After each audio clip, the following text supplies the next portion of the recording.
tudo bem com você? Sou Carol Veiga. Seja bem-vindo ao nosso canal.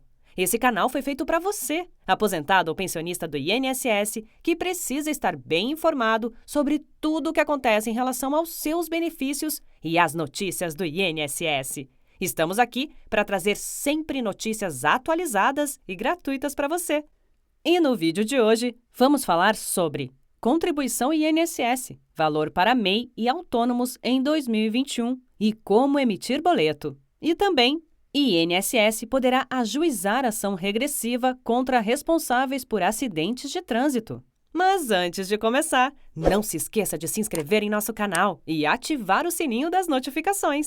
Somente assim você receberá informações gratuitas e atualizadas. Deixe também o seu joinha e faça seus comentários. Comente aqui embaixo de qual cidade e estado você está assistindo. Vamos lá? Contribuição INSS, valor para MEI e autônomos em 2021 e como emitir boleto.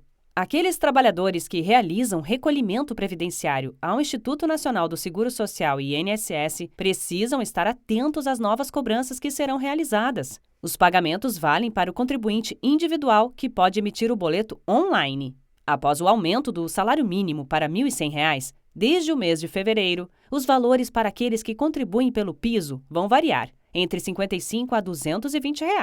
O resultado exato depende da alíquota correspondente, que pode ser de 5%, 11% ou 20%. Os contribuintes facultativos ou individuais, ou seja, que são autônomos, têm o prazo de até dia 15 do mês seguinte da competência para fazer o pagamento. Valor da contribuição INSS. Enquanto o valor do salário mínimo for de R$ 1.100, o trabalhador que for pagar as contribuições referentes a janeiro terá que recolher as seguintes alíquotas: 5% do salário mínimo, R$ 55, 11% do salário mínimo, R$ 121, 20% do salário mínimo, R$ 220. Contribuição de 5% sobre o mínimo. A contribuição não dá direito à aposentadoria por tempo de contribuição, nem o direito de utilizar este tempo para outros regimes de previdência social. Esse tipo de contribuição é destinada para os membros de família de baixa renda. Para contribuir com essa alíquota, é preciso preencher 3 requisitos: não exercer atividade remunerada, não possuir renda própria, pertencer à família de baixa renda, com inscrição no CadÚnico, Cadastro Único. Códigos para recolhimento alíquota de 5% baixa renda, 1929. Facultativo mensal, 1937. Facultativo trimestral. Aqueles que são MEI também pagam 5% sobre o salário mínimo, além de impostos estaduais e municipais, dependendo da atividade que exercem. Contribuição de 11% sobre o mínimo. Contribuinte facultativo. Esses não prestam serviço, não têm relação de emprego com pessoa jurídica e não exerce atividade remunerada, pode pagar 11% sobre o salário mínimo para manter a condição de segurado do INSS. Contribuinte individual. São contribuições para aqueles que exercem atividade remunerada e que, logo, têm a obrigação de pagar o INSS sobre a remuneração mensal. Através do plano simplificado, o contribuinte individual e o segurado facultativo podem recolher por meio de alíquota reduzida de 11%. O cálculo será 11% do salário mínimo, R$ 121. Esta opção não dá direito à aposentadoria por tempo de contribuição, nem de utilizar o tempo para outros regimes de previdência. Para se aposentar por tempo de contribuição ou com uma aposentadoria acima do salário mínimo, é possível realizar a complementação da contribuição mensal. É preciso fazer um requerimento pelo Meu INSS. Códigos para recolhimento alíquota de 11%. 1163, contribuinte individual mensal. 1180, contribuinte individual trimestral. 1473, facultativo mensal. 1490, facultativo trimestral. Contribuição de 20% sobre o mínimo. A contribuição é destinada para aqueles que são contribuinte individual ou facultativo que pretende conquistar a aposentadoria por tempo de contribuição ou que deseja uma aposentadoria por idade com um valor maior que o salário mínimo. Atualmente, a contribuição sobre o piso é de R$ 220. Códigos para recolhimento alíquota de 20%. 1007, contribuinte individual mensal. 1104, contribuinte individual trimestral. 1406, facultativo mensal. 1457, facultativo trimestral. Como pagar por débito automático? Os cidadãos podem programar o débito automático das contribuições previdenciárias em conta corrente. Alguns bancos oferecem a opção de programar o débito diretamente no caixa eletrônico ou no Internet Banking. Além disso, é possível cadastrar a solicitação no site da Previdência, mas depois será necessário comparecer ao balcão de atendimento da agência bancária para levar o termo de autorização assinado. A contribuição tem vencimento todo dia 15 de cada mês, e quem adotar o débito automático terá o valor descontado todo dia 15 de sua conta corrente. Porém, se o dia 15 cair no sábado ou domingo, o contribuinte terá o valor descontado de sua conta corrente no próximo dia útil. Como gerar o guia de pagamento no aplicativo ou site Meu INSS? 1. Acesse o aplicativo ou site Meu INSS, meu.inss.gov.br. 2. Na página inicial, abaixo do campo Login e Senha, clique na opção abaixo de Serviços sem senha e depois Emitir guia de pagamento, GPS. 3. Você será direcionado a uma página da Receita Federal.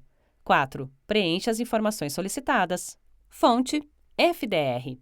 INSS poderá ajuizar ação regressiva contra responsáveis por acidentes de trânsito. A Comissão de Seguridade Social e Família da Câmara dos Deputados aprovou a possibilidade de o INSS propor ação regressiva em face dos responsáveis por acidente de trânsito, que ocasionam danos a terceiros e resultam na concessão de benefícios previdenciários a segurados e dependentes do Regime Geral de Previdência Social. O projeto de lei 6.382/16 é de autoria da deputada Cristiane Iaredi, PL Paraná, mas o texto aprovado é o substituto da relatora, deputada Dulce Miranda, MDB Tocantins. A matéria agora segue para análises das comissões de Finanças e Tributação e de Constituição e Justiça e de Cidadania.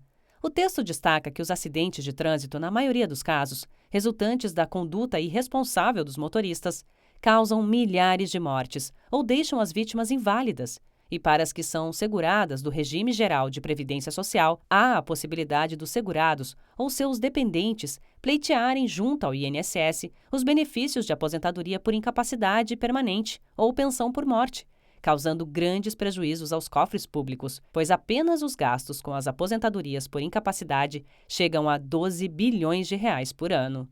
Diante desse cenário, o projeto de lei prevê a alteração do artigo 120 da Lei 8.213/1991 para incluir na norma legal a possibilidade de propositura de ação regressiva do INSS em face do causador de acidente de trânsito, quando houver dolo ou culpa grave que resulte em dano a terceiro, tais como os eventos de morte ou invalidez que culminem na concessão de benefícios previdenciários. A relatora enfatiza que os responsáveis pelos acidentes de trânsito respondem pelos seus atos em outras esferas jurídicas, mas que tais penalidades não são suficientes para coibir a conduta imprópria de muitos motoristas. Não olvidamos que as pessoas que causam acidentes de trânsito de forma dolosa ou culposa podem responder nos campos penal, civil e administrativo, mas isso não tem sido suficiente para fomentar um comportamento responsável no trânsito. Infelizmente, ainda observamos serem comuns a ingestão de bebida alcoólica antes de dirigir, a prática de rachas, competições entre veículos em alta velocidade em vias urbanas, a ultrapassagem em local proibido, entre muitas outras ações inconsequentes. Em relação aos critérios para cabimento da ação regressiva, o voto da relatora dispõe que não é cabível a ação em todos os acidentes de trânsito, mas apenas nas hipóteses de conduta mediante dolo ou culpa grave, tais como dirigir alcoolizado ou muito acima do limite de velocidade, e sendo necessário considerar a capacidade econômica do réu na fixação da responsabilidade, uma vez que pessoas com renda financeira mensal mínima não teriam condições de ressarcir ao INSS os gastos de uma aposentadoria por incapacidade permanente ou pensão por morte, em valores próximos ao teto da Previdência Social, R$ 6.433,57. O Código Civil, no capítulo da obrigação de indenizar, apresenta um caráter punitivo ao dispor no artigo 934 que o real causador do dano responde pelos prejuízos causados à vítima, sendo uma forma de ressarcir a pessoa que, embora não tenha dado causa ao ato ilícito, tem a obrigação de indenizar a vítima, mas também apresenta um caráter preventivo pedagógico visando desestimular a prática de determinada conduta ilícita, diante do receio de sofrer o prejuízo financeiro. Na Lei de Benefícios da Previdência Social, há previsão do ajuizamento de ações regressivas do INSS, em face das empresas para os casos de negligência concernentes à segurança e higiene de trabalho, indicados para a proteção individual e coletiva dos empregados, e para situações de violência doméstica e familiar contra a mulher, mas não há disposição sobre os acidentes de trânsito, fato que confirma a importância do referido projeto de lei, tendo em vista que o INSS pleitear o ressarcimento dos valores dos benefícios previdenciários pagos às vítimas dos acidentes de trânsito, sem previsão em norma jurídica, fere o princípio da legalidade, nos termos do artigo 37 da Constituição Federal, ao determinar que a administração pública deve agir de acordo com a expressa previsão legal. Fonte Rota Jurídica. E então, o que você achou deste conteúdo? Espero que você tenha gostado. Para mais notícias como estas, não se esqueça de se inscrever em nosso canal e ativar o sininho das notificações. Assim você fica por dentro de todas as notícias que trouxermos aqui no canal. Obrigada e até logo!